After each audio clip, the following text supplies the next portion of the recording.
Hey guys, बहुत excited हूँ क्योंकि आज हमारे साथ एक बहुत ही खूबसूरत सी स्टोरी है।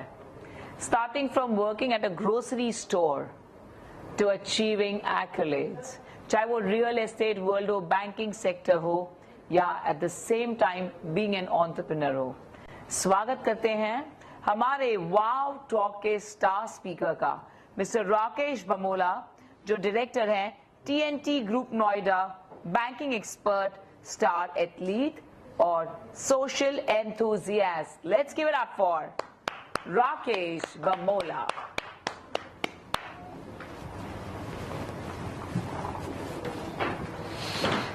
नमस्ते राकेश जी, कैसे हैं आप? बहुत बढ़िया, आप बताएं। बस एकदम बढ़िया। क्या बात है यार, कौन से ग्रोसरी स्टोर में आप काम करते थे पहले? मैम एक्चुअली क्या था कि बचपन में we have that 4 sister and 3 brothers. अच्छा, आप साथ हैं? हाँ, साथ थे जी जी जी। और एक ही हमारा छोटा सा घर होता था। हाँ जी। एक ही कमरा। कहाँ पर? अमृतसर में। अमृतसर में जी। We are on rented place.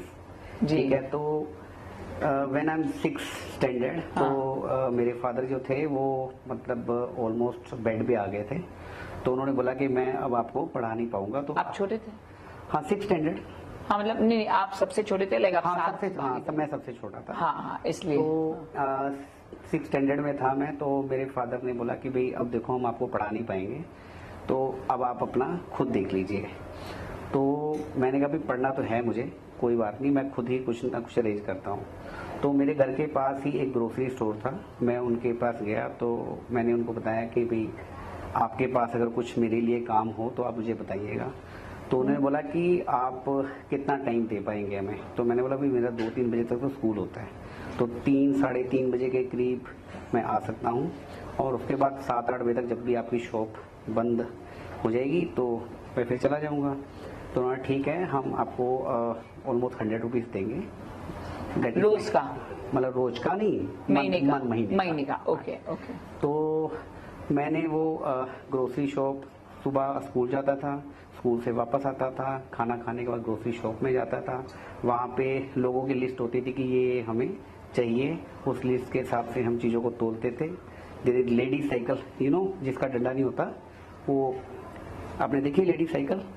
Lady, हाँ ऑफ कोर्स चला गया। कोई डंडा नहीं होता। हाँ। तो उनके पास एक लेडीज साइकिल होती थी, तो मैं वो जितना भी ऑर्डर्स होते थे उनको पैक करता था, साइकिल में रखता था, और मैं जिन घरों में देता था वो भी मेरे साथ के ही स्टूडेंट होते थे। अच्छा। तो बड़ा वेरी एम्बेस्ड की आपको लगता था ऐसे? हाँ, नहीं, मेरे को लगता था।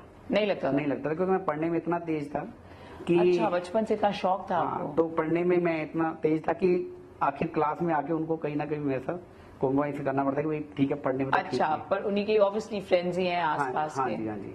तो ऐसे ही करते करते मैंने 10th ऐसे ही की, पर पढ़ाई 4 साल आपने काम किया? 4 साल मैंने काम किया ग्रोसरी स्टोर में। हाँ जी। 11th में मैंने क्या किया कि थोड़ा और ग्रो करते हैं, तो मैंने कॉमर्स ज्वाइन की, और कॉमर्स के साथ साथ ही मैंने एक मेरे टीचर थे, उनसे मैंने अकाउंट सीखा। अकाउंट सीखने के बाद फिर उनके साथ ही मैंने 5-6 महीने, उन्होंने बोला कि मैं आपसे एक फीस लूँगा। तो मैं कोई ठीक है सर, हम आप फीस दे देंगे आपको। उसके बाद जब मैंने 3-4 महीने उनसे अकाउंट सीखा, और बहुत मैं आई एम गुड लर्नर, जल्दी सीखता था, तो उसने बोला कि यार तुम रहने दो फीस, तुमने तो बहुत जल्दी सीख लिया। तो मैं कहा सर कोई काम हो तो मुझे बताना। तो उन्होंने बोला ठीक है मैं बताऊंगा। फिर उन्होंने मुझे काम बताया कि मेरे ही ऑफिस में काम है, बट मेरे सेठ जो है ना बड़े स्ट्रिक्ट टाइप के हैं, तो वो थोड़ा बनिया हैं, तो वो बनियों को ही पसंद करते हैं, तो आपको आना है और काम करना है। मैं कहा सर कितने पैसे मिल जाएंगे मुझे? तो कहते देखो पैसे तो काम के ऊपर ही मिलेंगे, बट अगर आप पैशनेट होके करेंगे काम तो आपको ठीक ठाक मिल जाएंगे। तो मैं जाता था क्योंकि मुझे काम की बहुत ज़रूरत थी उस टाइम, क्योंकि मैं पढ़ाई भी कर रहा था, और पढ़ाई के साथ साथ मुझे एक इतनी इनकम भी चाहिए थी कि कुछ पहले तो ये होता था मैं अपनी स्टडी के लिए करता था, अब मुझे ये भी करना था कि मुझे स्टडी के साथ साथ मुझे थोड़ा बहुत घर पे भी देना है। ठीक है, तो मैंने वहाँ पे काम किया, और मुझे इतना डर लगता था सेठ जी से कि कहीं मेरे को निकाल ना दें। तो मैं क्या करता था, मैं बिल्कुल नीचे मुंडी करके सिर्फ पूरा दिन काम ही करता रहता था। तो आई एक्सपेक्टेड, उन्होंने मैं हमेशा पूछा कि सर कितने पैसे मिलेंगे? उन्होंने बोला कि देख लो 700-800 रुपये तो मिल जाएंगे। तो मैं कहा ठीक है सर, कोई बात नहीं, something is better than nothing. तो मैंने फिर उसके बाद काम करना शुरू किया। 1 महीने बहुत अच्छे तरीके से काम किया, बिना किसी से बात के काम करते करते करते करते 1 महीना हो गया। तो मैंने उनको बोला राकेश जी जरा एक बार सेठ जी से बात कर लीजिए कि आई नीड सम मनी। तो वो गए उनके पास, तो उन्होंने जो भी बात करी कि सेठ जी लड़का है तो क्या करना चाहिए। तो बोले कि यार देखो लड़का ईमानदार भी है, वफादार भी है, काम बड़ा पैशनेटली करता है, तो कितने पैसे होने चाहिए। तो उन्होंने मेरे को तो 600 रुपये बोला था, उन्होंने वहाँ बोला कि 2000 रुपीज़ के करीब होने चाहिए। तो उन्होंने बोला 2000 तो नहीं, 1800 ठीक है। तो उन्होंने बोला ठीक है। तो आई एम एक्सपेक्टिंग कि 500-600 रुपये मिल जाएंगे तो मेरा काम चल जाएगा। तो वो आए और वो मेरे पास आए, कहता वो सैलरी की बात आपकी हो गई। तो क्या हुई, तो उन्होंने लेफ्ट हैंड की कैलकुलेटर पे 1800 so sweet. तो this is 3300 time to my expectation. तो आप जो कहते हैं ना वाओ मूवमेंट क्या होती है लाइफ में, कि मेरी एकदम चिक आपकी वो थी 11 स्टैंडर्ड में जब आप हाँ जी 11वीं पढ़ाई कर रहे थे हाँ जी, कॉमर्स में। हाँ, तो कौन से कॉलेज में थे आप? मैं तो कॉलेज तो मेरा मतलब 12वीं तक तो मैं यही अमृतसर में रहा। अच्छा, तो अमृतसर में तभी पढ़ाई कर रहे हाँ जी, अमृतसर में बीके सीनियर सेकेंडरी स्कूल है, वहाँ पे हम पढ़ रहे थे। थे। तो आपका ये वाव मोमेंट था? हाँ, वो मतलब मेरे चेक्स एकदम लाल हो गए हाँ। कि भाई इतना 1800, क्योंकि 500-600 में मैंने सोच लिया था कि मैं ऐसे घर को चलाऊंगा। हाँ। फिर ऐसे ही लाइफ चलती रही। 12th मैंने करी, फिर मैंने बीकॉम करी। बीकॉम के बाद जॉब के साथ उसी जॉब के साथ साथ मैं करता रहा। फिर मेरे को लगा कि कहीं ना अमृतसर में ना वो कैरियर नहीं है, मतलब सेठ जी के साथ काम करते करते करते करते वही है, सुबह जाओ शाम को जाओ, वही 3-1 हज़ार रुपया कमाओ। तो फिर एक जगह मेरे को पार्ट टाइम मिलने चालू हो गए कि आप पार्ट टाइम कर लीजिए। धीरे धीरे मेरे को लगा कि अमृतसर वो जगह नहीं है कि जहाँ पे मुझे वो मुकाम मिलेगा, तो मेरे को जाना चाहिए कहीं। तो यही ऐसे मैं दिल्ली में आया। दिल्ली में एक रिश्तेदार के यहाँ बैठा, कहता आप आ जाओ ना यहाँ पे, आपको हम जॉब लगवा देंगे। तो मेरे को भी दिल्ली आना था, तो मैंने भी आनंद फानंद में सब कुछ छोड़ के दिल्ली आ गया। दिल्ली आने के बाद अब जिन्होंने मुझे बुलाया उन्होंने फ़ोन उठाना बंद कर दिया। उस टाइम फ़ोन नहीं होते थे, लैंडलाइन होते थे, लैंडलाइन में वो मना कर देते थे। तो देन मेरे को किसी ने बोला कि आप किसी प्लेसमेंट एजेंसी में अपना बायोडाटा दीजिए। तो मैंने दिया, क्योंकि मेरे को तो पता नहीं था, मैं तो अमृतसर का था। तो प्लेसमेंट एजेंसी में फर्स्ट टाइम मेरा जो इंटरव्यू हुआ सिंगर इंडिया लिमिटेड में हुआ। ठीक है, आई एम फ्रॉम अमृतसर, पंजाबी पूरे, तो इंग्लिश आती नहीं थी। तो ना टेल मी अबाउट योरसेल्फ। तो मैं कहा योरसेल्फ, मैं कहा सर मतलब हिंदी में मेरे लगे, कहते नहीं इन इंग्लिश। मैं कहा sir I don't know English because sir where I am from there is no scope in English. कहता then first you improve your English then you come to me. तो मेरे को वहां से लगा कि यार मतलब अमृतसर और दिल्ली की लाइफ बहुत फास्ट है, बहुत डिफरेंस है, बहुत डिफरेंस था। फिर मैंने अपने कम्युनिकेशन पे काम किया, सब कुछ किया। फिर अगले मैंने पहले 3 महीने से अपने कम्युनिकेशन पे काम किया। फिर दोबारा मैं उसी कंपनी में इंटरव्यू देने के लिए गया। फिर मैं वहीं सिलेक्ट हुआ। सिलेक्ट होने के बाद पैशनेट में था, ये अकाउंट्स मुझे बहुत अच्छा आता था क्योंकि मैंने किया हुआ था। तो उन्होंने मेरे काम को देखते देखते मेरे को ऑडिट के लिए मुंबई भेजा। मुंबई में मैंने बहुत सारे फ्रॉड उनके पकड़े। तो मेरे साथ गलत क्या हो गया कि उन्होंने मेरे को मुंबई ट्रांसफर कर दिया। उन्होंने आपको मुंबई ट्रांसफर कर दिया। तो इसमें गलत क्या हुआ? तो अच्छी बात है ना। तो मैं सैलरी कम थी और वहाँ खर्चे ज्यादा थे। तो then I left my job from Singer India limited.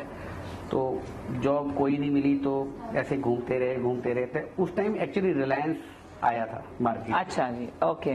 तो किसी ने बोला कि यहाँ किसी के पास रिलायंस है, हाँ, तो आप वहाँ कर लीजिए अकाउंट्स का काम। हाँ जी। तो मैंने कहा ठीक है, अब कुछ नहीं मिल रहा तो यही सही। तो उनके पास गए, तो उनके पास एक बैंक का डीएसए भी था, कार लोन का, और ये उसका भी था। तो अकाउंट्स का काम करते करते कुछ अकाउंट्स का काम ही नहीं होता था। मैं कहा सर ये क्या बातें करते रहते हैं फोन पे। कहता ये तुम्हारे बस की बात नहीं। अरे मैं कहा बताओ तुसी। कहता ये कार लोन वगैरह करते हैं और कार फाइनेंस करते हैं। तो मैं कहा सर एक सिम मेरे को भी दे दीजिए, मैं भी कोशिश कर लेता हूँ। कहता तुम नहीं कर पाओगे। मैं कहा सर मैंने इनको सबको सुन लिया, क्या करते हैं क्या नहीं करते, मुझे पता है क्या करना है। हाँ जी। तो उन्होंने बोला ठीक है फिर आप स्टार्ट कीजिए जी। ऐड आती थी, मेरे पास कॉल आता था कि मैं कार लेना चाहता हूँ, क्या फाइनेंस है। तो आप मान के चलिए कि वो अगर 30 कार फाइनेंस करते थे महीने में, तो मैंने मंथली 50 मैंने खुद ही करनी चालू कर दी। ओह हाय हाय। तो वहां से बस मेरे करियर का टर्न आउट हुआ। तो फिर मैंने उनको छोड़ के फिर मैंने बैंकिंग ज्वाइन करी। बैंकिंग ज्वाइन करने के बाद फिर मैं DST से लेकर मैं डिफरेंट बैंक में ऐसे रीजनल सेल्स मैनेजर तक मैं गया, पहुंच गए। वाह वाह। पहुंच गया मैं। और एक टाइम 2010 में ऐसा आया कि मुझे ऐसा लगा कि मैं ना अपनी मतलब बैंकिंग की लाइफ एक ऐसी लाइफ है कि हेक्टिक लाइफ है। सुबह 7 बजे आप निकल जाओ, फिर उसके बाद आपको बैंक भी दूर होता है, फिर पूरा दिन की वर्किंग होती है, फिर रात को आप लेट आते हो। तो I put my weight on 92 kg।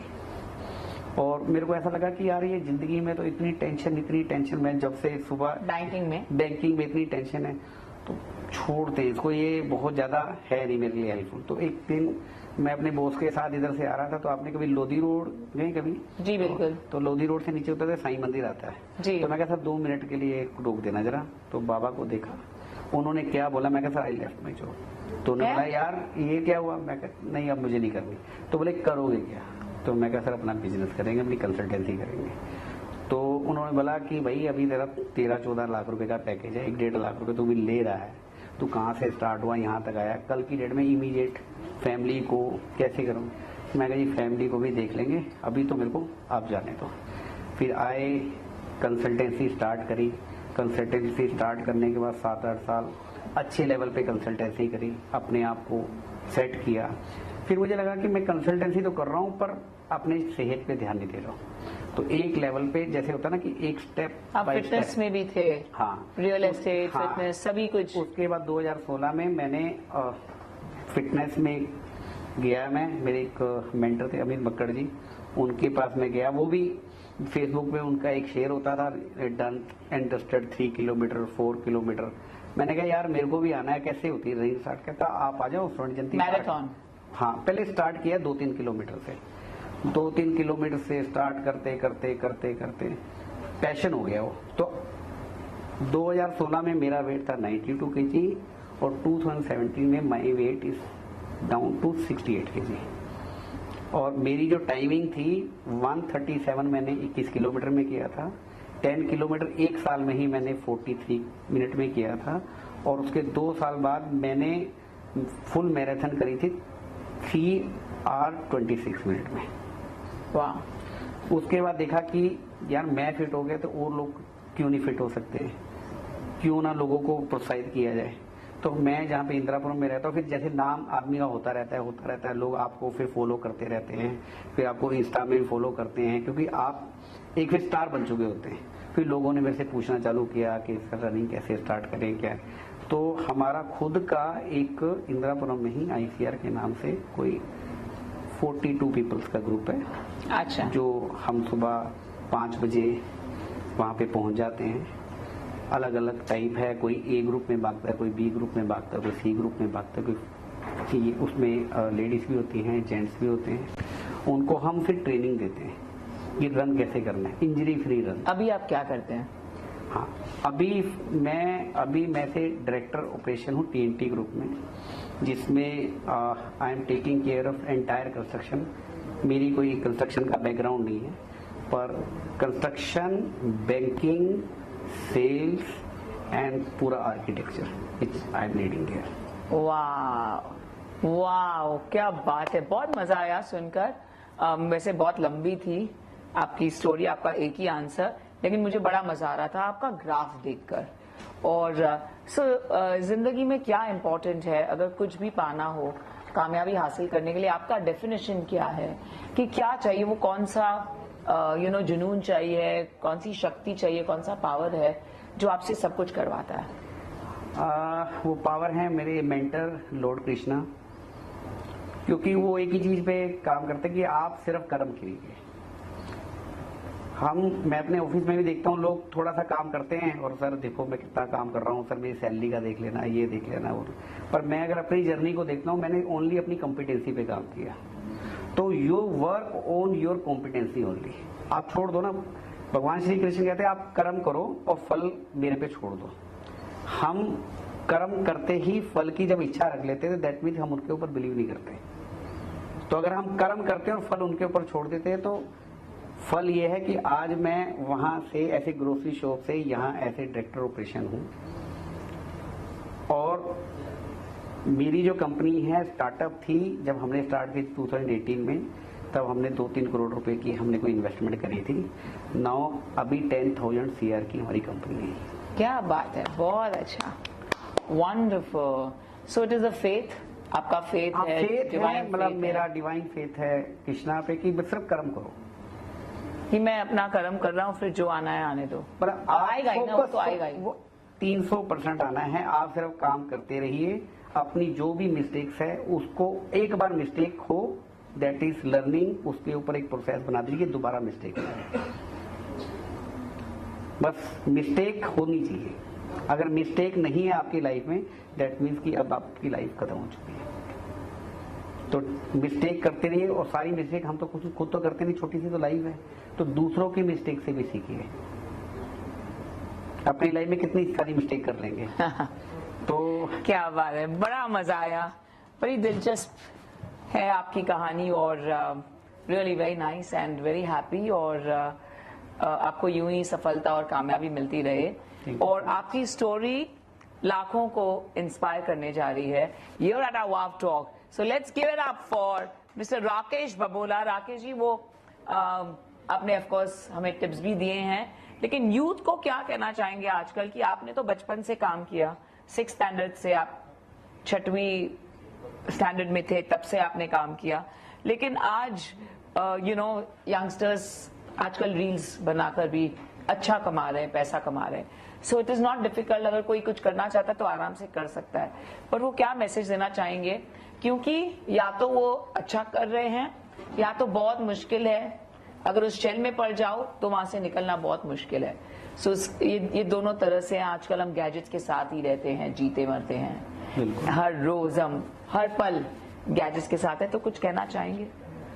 मेरा सिंपल कहना यह है कि एक तो आपका गोल क्लियर होना चाहिए, और जो भी आपका गोल है वो आपके सबकॉन्शियस माइंड में होना चाहिए।